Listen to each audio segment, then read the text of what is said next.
তো এঁচোড়ের অনেক রকম রেসিপি হয়, তো তার মধ্যে এঁচোড়ের চপটা কিন্তু দারুণ লাগে। তো এঁচোড়ের চিংড়ি এগুলো তো কিন্তু সত্যিই খেতে ভালো, কিন্তু একবার বাড়িতে এটা ট্রাই করে অবশ্যই দেখবেন। তো এইভাবে খেতে কিন্তু খুব সুন্দর লাগে।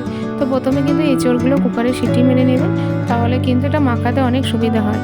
আর বাদাম চাইলে অপশনাল, এটা আপনারা চাইলে দিতে পারেন। তবে এটা মুখের মধ্যে বলে কিন্তু চপের সঙ্গে বলুন যাই বলুন খেতে কিন্তু খুবই ভালো লাগে। তো আমি দিয়েছিলাম। আর বেসনের মধ্যে যেটা একটু এক্সট্রা দিয়েছিলাম সেটা চালের গুঁড়ি একটু সুজি দেওয়াতে কিন্তু খুব মজমজে খেতে হয়েছিল। তো আমি কিন্তু বাড়িতে করে খেয়েছি, আর আপনারাও করে খাবেন। আর কে কে এঁচোড়ের চপ খেতে ভালোবাসেন অবশ্যই কমেন্ট করে জানাবেন। আর ভিডিওটা ভালো লাগলে অবশ্যই একটা লাইক দেবেন আর সাবস্ক্রাইব করবেন।